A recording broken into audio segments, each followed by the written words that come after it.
Welcome to Popcorn Peeps.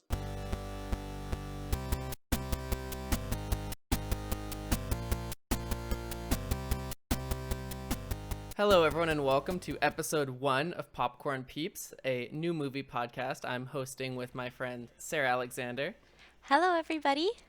and my pal Chris McMullen. Hey, how you doing?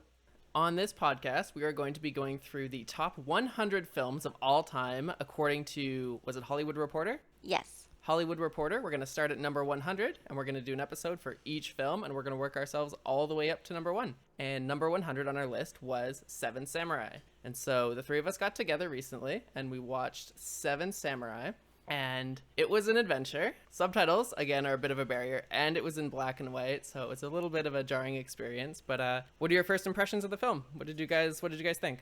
And it was 3 hours. You left that part out. 3.5 hours. 3.5 3 hours, 27 hours. minutes. Well, we got to spin through the intermission. Yeah, that's true. But the intermission was only about 2 minutes long, so it felt very old timey, like I was part of a theater. There's intermission. I'm like, I should get up and pee. Yeah. Should we make popcorn? I mean, it didn't stop me from peeing throughout the entire first and second half of the movie, anyway. But yeah. So, what do you guys think? When I came, I expected to hate it because it is all the things you listed. Like pre-method acting movies can be very painful, and I'd say I kept that opinion for the first act and a bit, but after that, I really did enjoy it. The first act was tough. It was slow. It was long, so yeah. slow. I'm probably of the same opinion as Chris. I thought the last maybe 2 hours, I guess, really picked up, and that didn't feel very long at all, but the first hour or so was a slog to get through. Yeah, Yeah, it and was I brutal. haven't seen a lot of pieces from the time. It was released in 1954, I believe, and so I don't know if that was like standard pacing for the time, or if we're just spoiled by modern films. They get right into it, the action gets rolling, or we're just, our attention spans have been destroyed by like network television and all of the shit we're exposed to now, where everything has to be bang, bang, bang, plot points happening one after the other to build up the characters and get the action rolling. I did read a piece of trivia on IMDb, and it said that they were debating to do the opening scene by showing the bandits raiding the village and kind of started off with a bang, but the director, Akira Kurosawa, instead decided to go for just having the bandits watch, because he thought that way if you started out slow, it'll kind of be a slow burn throughout the show that eventually picks up again. So I think that was intentional for it to be a slow start. He didn't want his audience to say, well, man, this movie hasn't been good since the first 10 minutes. Yeah. About an hour and a half They just in. wanted it to be horrible for the first hour. See, I watch a ton of anime, so the subtitles were fine with me, but I know most people, like, it's hard to convince someone to watch a film with subtitles. Did you feel like that really hurt the experience, or did you have a harder time connecting with the characters or anything because of the subtitles? I watch a lot of my shows with subtitles because I like to snack and I don't want to miss anything, so it wasn't an issue for me. How loud are you snacking? I'm a loud chewer. No, okay, sometimes if I'm eating popcorn, like, Jen and I are watching Community right now, and if I'm eating popcorn, or if, like, we're eating dinner and watching it, like, I don't know what the hell's going on. We'll turn the subtitles on usually when we're eating and stuff like that, so I get that. My only problem is my short attention span. Sometimes I'll focus on like what's happening in the movie and realize that I haven't been reading what they're saying at all. Right. So I miss a bit there every so often, but I'm probably gonna get chewed up for not like understanding the subtle nuances of a lot of it, but I thought the general structure of the film was simple enough that as long as you were paying most attention most of the time, like you could still follow it along.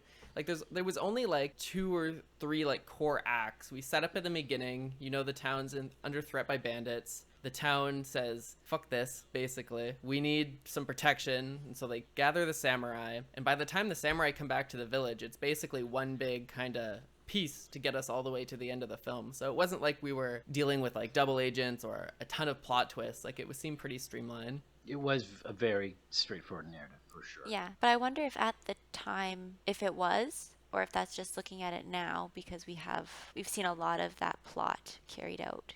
Yeah, it'd almost be interesting to see kind of what it was competing against at the box office Yeah. at the time, even in Japan, and then even in the West, to see what Western directors were doing. Do we know if it actually like showed in the West, like in its time period, or did people discover it in like the 70s, like in North America? I do not know.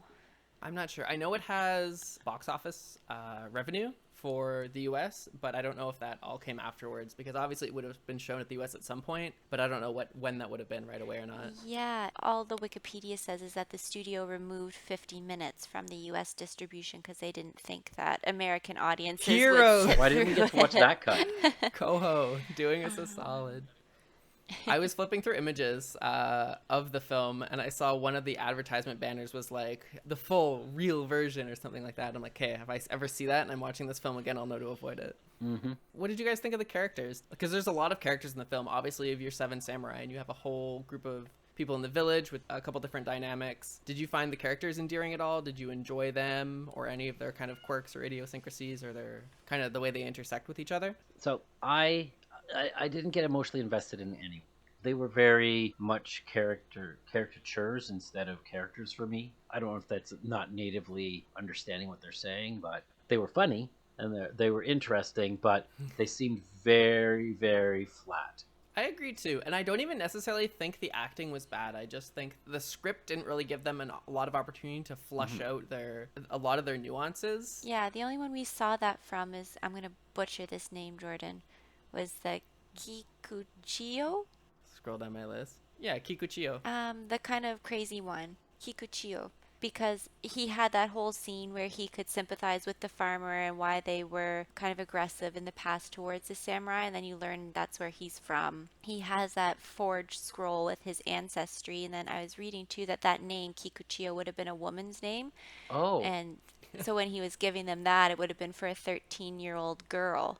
Oh, yeah. so that's a whole layer of comedy we missed. Yeah, he was not born into a samurai family. He wasn't a samurai, but he was trying to jump classes to become that. And then I think you went to the washroom at this point, but Chris and I saw it, is he went into a building and rescued a baby, and it was just like a farmer's baby, and he started crying, and he's like, this baby is me. And like, so something must have happened there, but it wasn't drawn out, like that part wasn't drawn out or really pushed forward at all. So it's just kind of little things that you picked up, but I don't think character development was huge across the board.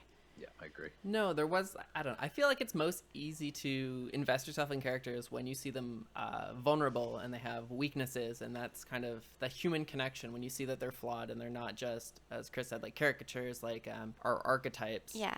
Yeah, because the main guy, like the leader, Kambe, he was just very consistent in the way he portrayed himself. There wasn't a lot of highs or lows to his dynamic. He was the leader, he led, and that was it. Yeah, we had a different set of archetypes.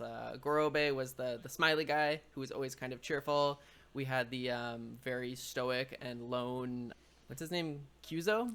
The samurai who stole the musket, and we were also introduced to him when they were fighting in the field. We got one samurai battle before the climax of the movie kicked off, and it lasted 8 seconds. Yeah, it was pretty amazing. I got so excited for that. I thought, all right, here we go. Once you pop the lid off, this shit's going to get crazy. We're going to get some battles going on. And we got that one fight. It lasted 8 seconds, and then we waited another hour and a half for the rest of the dueling. Can't think of any of the other characters I really cared for other than Kiku. He was clownish, but I guess when the rest of the actors are kind of stoic or they're trying to be heroic or brooding or intimidating, to have anything that goes against that, save for maybe our smiley samurai, it was refreshing. So when he was on screen, that was always fun. Yeah, he definitely captured your attention. Yeah, I think my favorite scene in the whole movie was when he grabbed the bandit's armor, put it on, and basically walked into their camp and sat down next to the other bandit and was just kind of laughing around with him for a minute before he started kind of chasing him with his sword over his head. I thought that was really good. That was awesome. That was probably one of my favorites. I wasn't expecting it to be as jokey as it was, because not only did we have that scene, we also had the entire final battle in which Kiku was fighting without pants.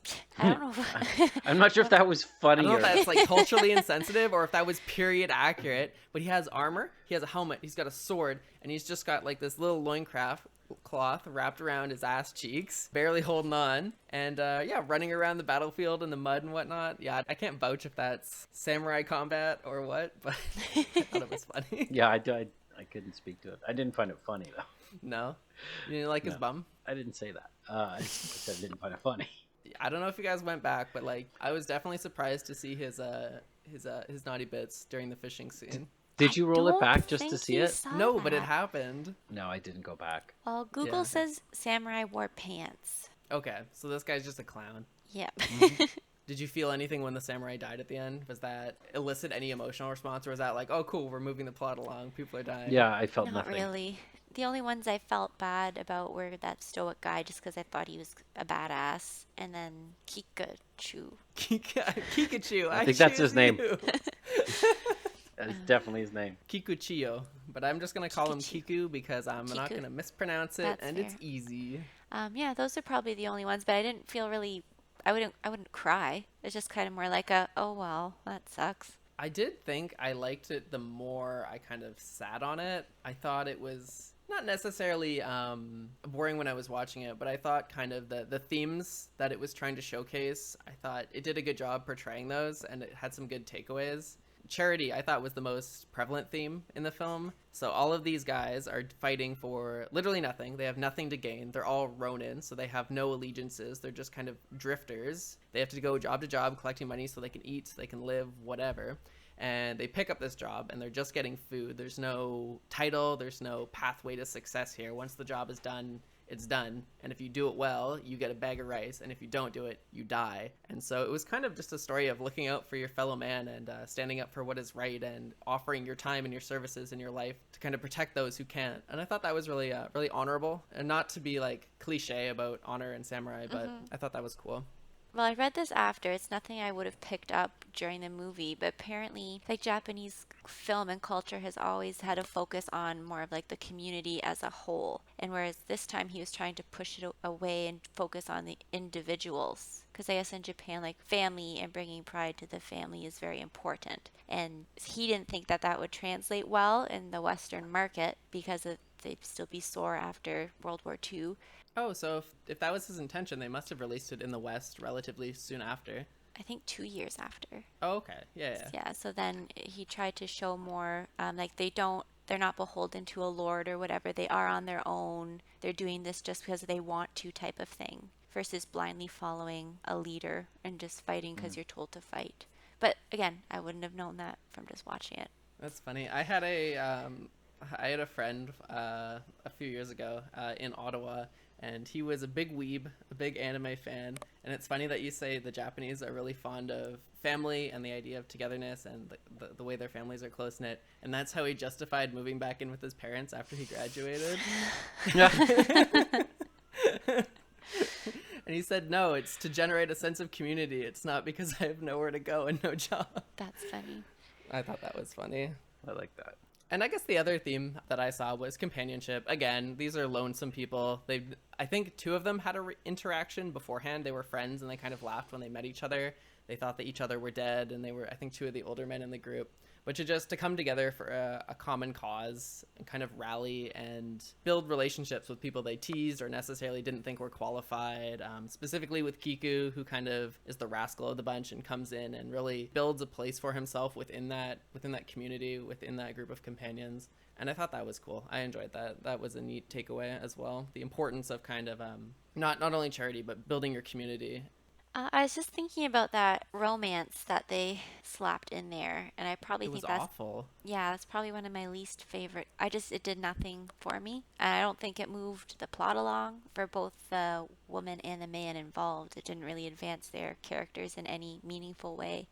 We talked about this at the time, but I think it's funny that the girl had her hair taken from her so she wouldn't look like a man and wouldn't tempt either the samurai or the bandits or whatever to ruin her, Yeah.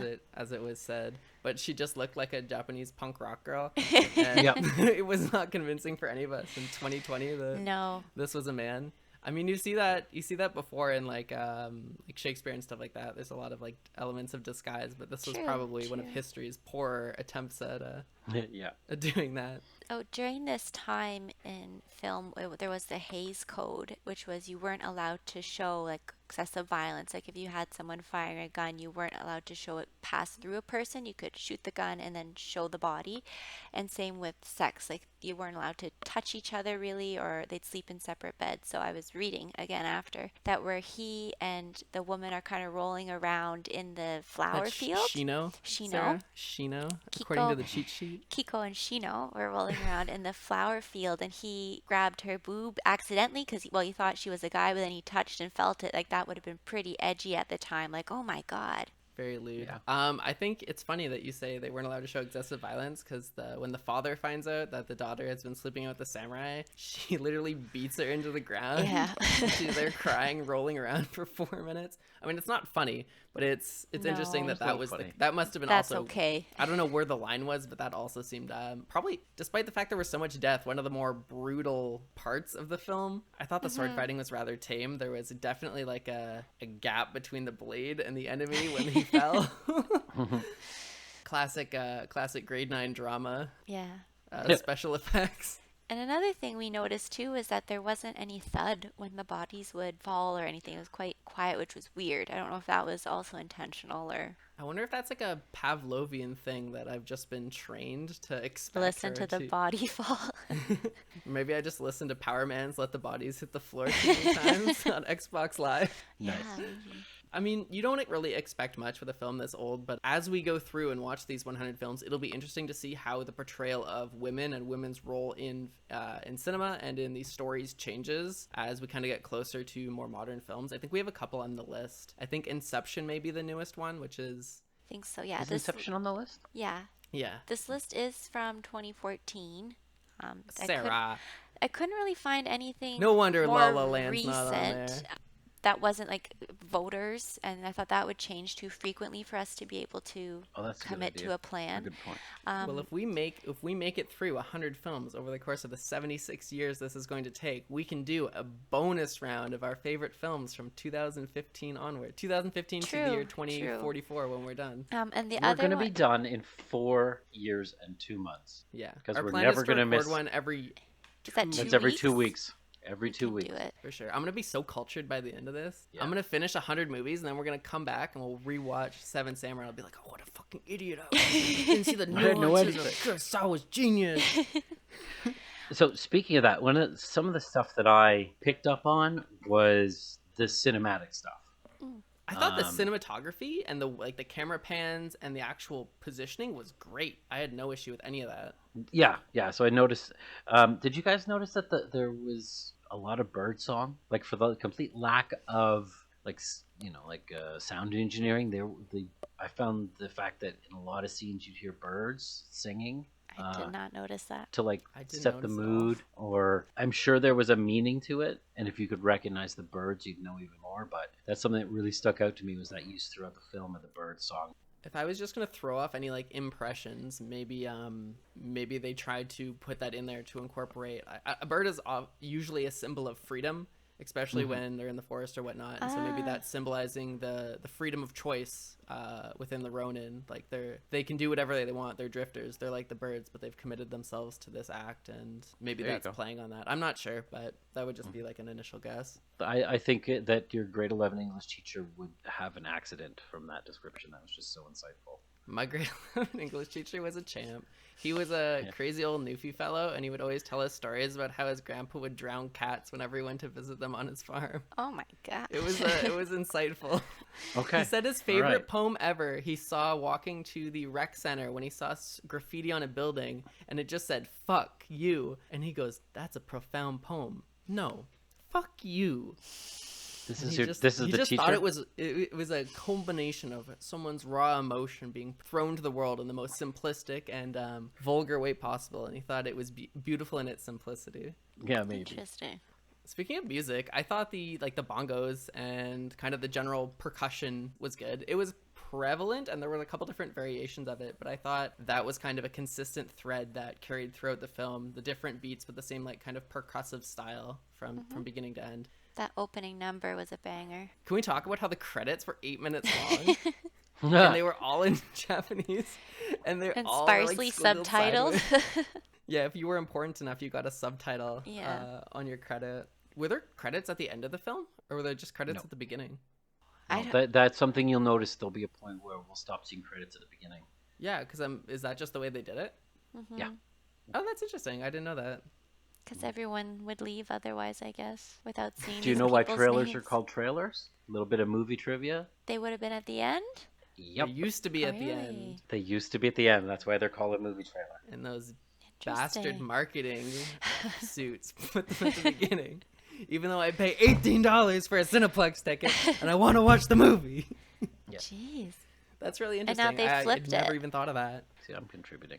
Have you guys noticed the plot carried through in more recent material? Or like has anything you've watched use this as inspiration? Not necessarily film that I can pick up on, but Sucker Punch just released a new AAA video game called Ghost of Tsushima that was specifically kind of built around Kurosawa's films. Not directly, but a lot of the inspiration, the cinematography and the lighting and whatnot. There's actually a mode where you can just flick the game to black and white to mimic the style of his films Oh. if you want to feel more immersed. And so, yeah, definitely, oh gosh, 70 years later, he's still having an influence because that game came out in July of this year. Oh, wow, that's interesting. So I didn't know this at the time, but we're in The Mandalorian, there's an episode, we watched it, and then someone was, who we watch with, I guess we can give Ray a shout out, was like, that was just Seven Samurai. And I guess there's been many remakes. There's Magnificent Seven is a cowboy movie, and then they made that in the 60s, and then they made it again in like 2014. Wow. There is an anime called Seventh Samurai that is a direct recreation of this film, but with cartoons. Are you going to So watch if you it? ever want a dash of color in your life and you haven't had enough of Seven Samurai, there you go. Have you seen it? No, I haven't. But when I was plucking images through and just kind of doing a little bit of research, I saw that and thought that was funny. Maybe I'll give it a gander and I'll do a little Yeah, compare see and what you contrast. think. I have definitely had all the Seven Samurai I need from this lifetime. Here's a question. Would you recommend it and would you watch it again? I think I would watch it again. Not tomorrow or next month even, but maybe down the road because I did wind up enjoying it. And I think there are things I wouldn't mind trying to pick up on now that I can pay more attention. I don't know. But I would recommend it to maybe just a very specific person who is looking for film history. Like, I don't think I would shout it out to the general public, like, hey, on a Friday night, watch this.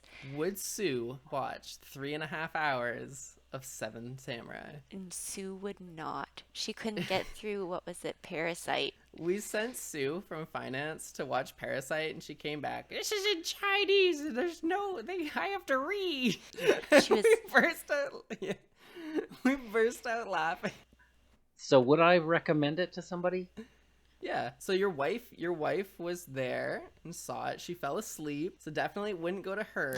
Would you recommend No. this to any of our gaming crew who appreciates more Japanese culture, or would you recommend it to your son? Or No. I don't think I would recommend it to anyone unless they were specifically trying to research film history, or they were doing it for some educational purpose, or they were trying to do like an essay on the evolution of like maybe a particular theme or a particular director or era of filmmaking. But I don't think it holds up today. I think it's a cool look back into the way things were done. And if you're looking to learn, it's awesome. But if you're looking to just be entertained, there's 70 years of filmmaking after that I think will leave you more gratified after you finish your watch. Agreed. Yeah. Well, I told Jordan this, but Mike, he reached out to me after I put it on my Instagram story, and he's like, "This is my favorite movie." And I thought, "Really?" Is it because of Yohei's ass? Yeah.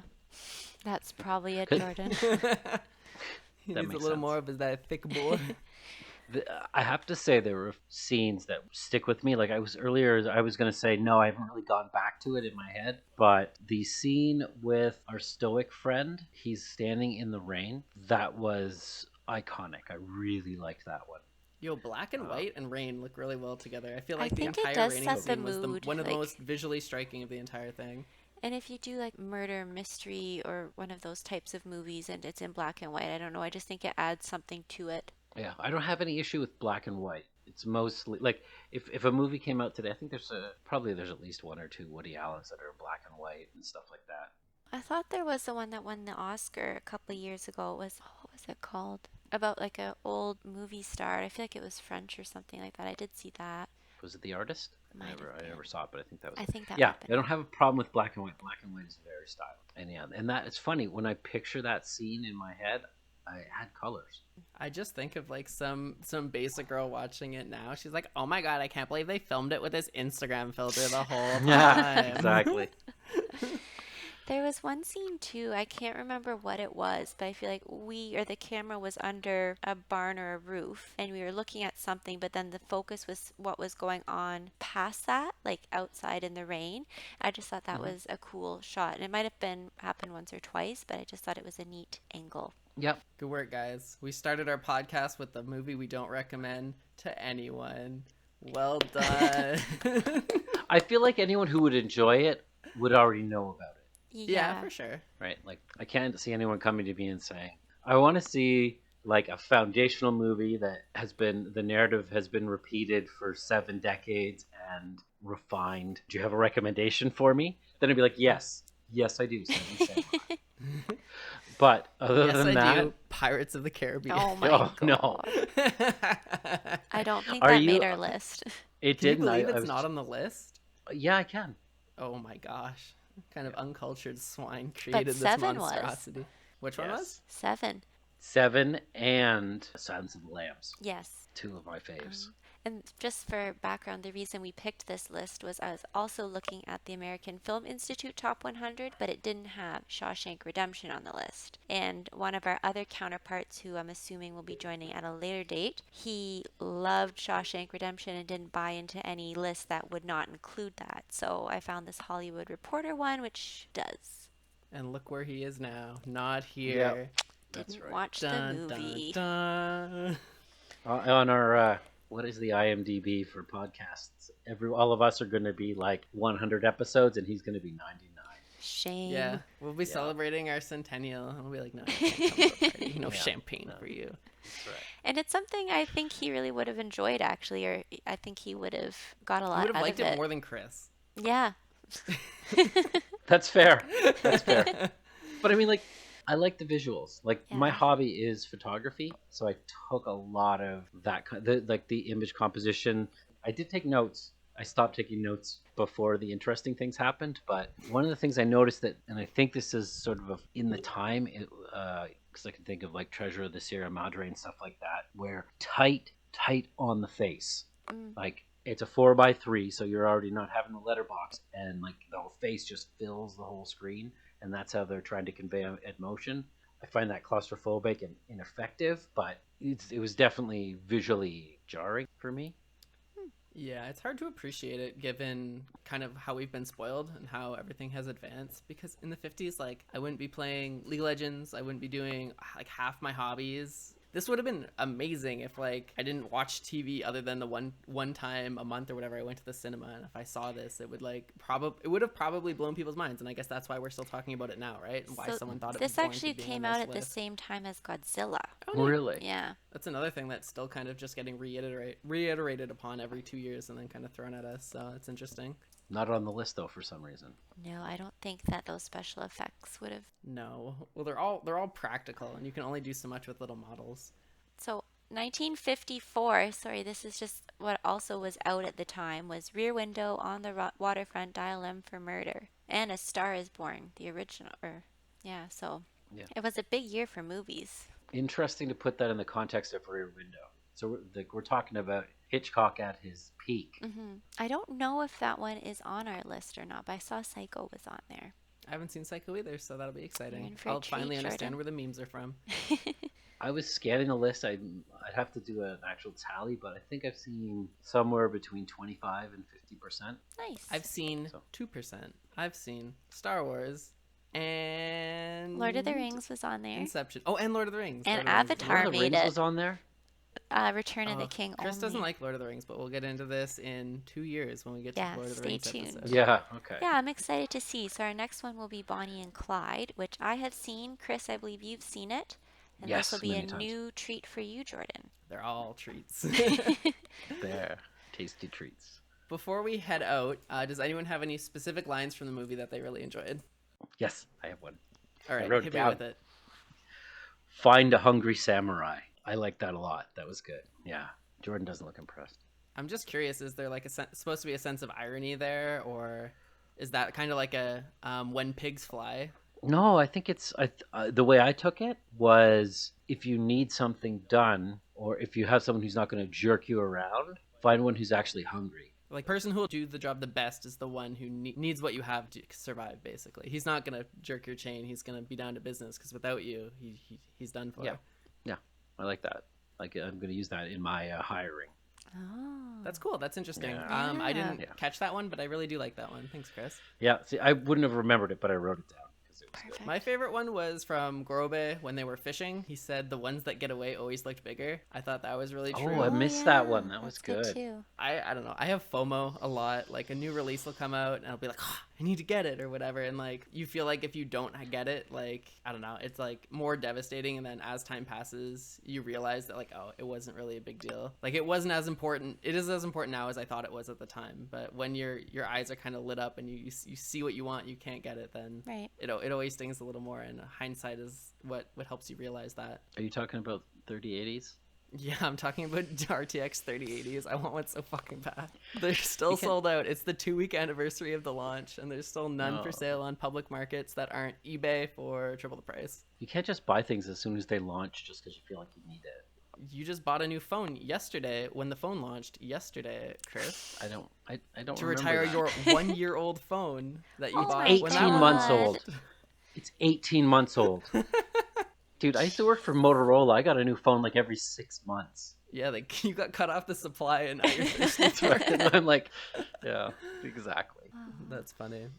Do you have anything that you want to mention, Sarah? I don't think I had a favorite line, but I had a favorite visual, which was just Yohei's face and everything that he did. We didn't talk about Yohei's face. Oh my gosh. So I did a little research on Yohei. Sorry, this is going to be a little tangent. Hit it. He was known in Japanese cinema. He was in tons of stuff, and he was always known for being like that type of character, like a side character, like a drunk, a nuisance, a poor person. Like a character actor type of thing. Like Yeah, basically. And he always, he was like, he did this face a lot or whatever. And I just thought it was so funny that this guy's job was just, okay, this is an audio podcast, but I did the face. I hope if you've made it this far, you've also seen Seven Samurai and you know the face. Or just Google the face. Yeah, Google Kohei. Seven Samurai. I Yohei. wonder. Yohei. Kohei. Oh, so bad. Yeah, and so now it's a work meme. So now whenever I have anything that will apply to it, I always send a picture of Yohei along with the tagline. And only we'll get it. I tried it out on a few other people, and they're just like, "That's nice, Jordan." Yeah. Are you racist? Why are you sending this picture? What do you have against the Japanese, Jordan? Well, thanks for joining me, Chris, Sarah. I appreciated it. Thanks, Our Jordan. inaugural episode of Popcorn Peeps. Popcorn Peeps. We'll be back I'm going to edit this quickly. We'll get it up probably on Monday or Sunday night, and we'll just release them as they come. Yeah. So no stockpiling. We may as well get it out there and get rolling. We will be back with episode 2, Bonnie and Clyde, in not too long a time. And we hope you look forward to listening to that one and you enjoyed this episode. But until next time, adios. Bye. Bye. I almost said something really dumb. I was looking at your cheat sheet that you made, and I was going to say I like the aesthetic to keep everything black and white, but then I forgot the whole movie was in black and white. I thought you turned all these photos. God.